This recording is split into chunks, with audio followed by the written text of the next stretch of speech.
السلام عليكم ورحمة الله وبركاته. كل عام وانتم بخير يا جماعة الخير بشهر رمضان الكريم، وبعود الأيام إن شاء الله على خير إن شاء الله.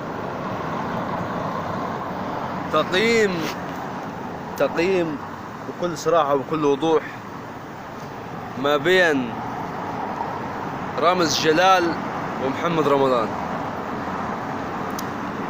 من وجهة نظري الشخصية محمد رمضان متفوق على برنامج رامز جلال بجدارة،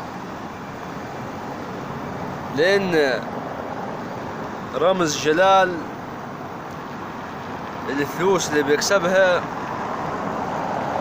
بتروح للفنانين والفنانات والعاهرين والعاهرات والعوالم، لكن محمد رمضان على ما يبدو الفلوس اللي بيكسبها او اللي بيربحها لناس فقيرة، ناس فقيرة جدا على مرمى البشر، وديتي شيء كويس مش وحش.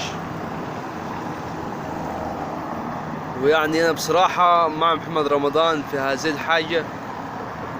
يعني لما يكسب مثلا طول شهر رمضان، لما يكسب مثلا 500 شخص ولا 1000 شخص، كل شخص مثلا ياخد له 100,000 جنيه، حاجة كويسة. يعني أفضل كتير من أن أنت تربح ناس تانية أغنياء ومش محتاجين أي حاجة، لكن هؤلاء دول فقراء موجودين معروفين أنهم فقراء.